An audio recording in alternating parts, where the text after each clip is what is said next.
Have you ever had that thing where maybe you were like ready for a fight, but maybe you misplaced it on the wrong person? I was in Target the other day and I watched sort of a disgruntled patron walk up to someone in a red shirt and khaki pants and start airing their grievances about not being able to find the specific item that they were trying to find, only to have this sweet person in the red shirt and khaki pants say, "I'm so sorry, ma'am, I don't work here." I think sometimes when we think about spiritual battles or just even the battles that we face in this world, sometimes we've misidentified our enemy.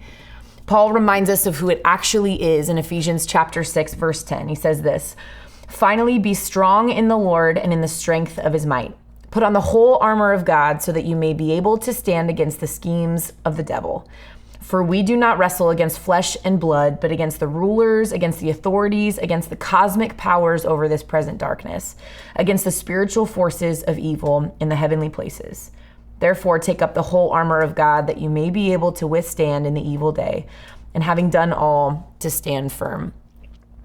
See, I think sometimes we feel like we're fighting battles constantly, but we forget who our real enemy is.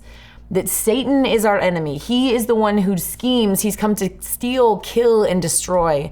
And yet so much of our time, often, I would say especially in this season, one that's already been divisive and tumultuous and will continue to be as the months come, he's convinced us that our enemy is our neighbor.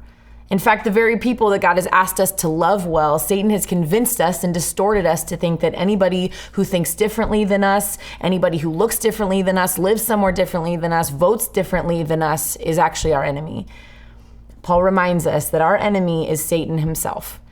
And friends, I think it's important that we remember this, that while we are all fighting various battles that we don't know about in one another's lives, we do know that we are all fighting the same battle against the same enemy.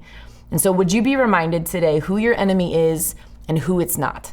Who we're called to stand firm against and who we're called to stand alongside, so that as the day of evil comes, we can stand firm, loving our neighbors well and pushing back against the darkness.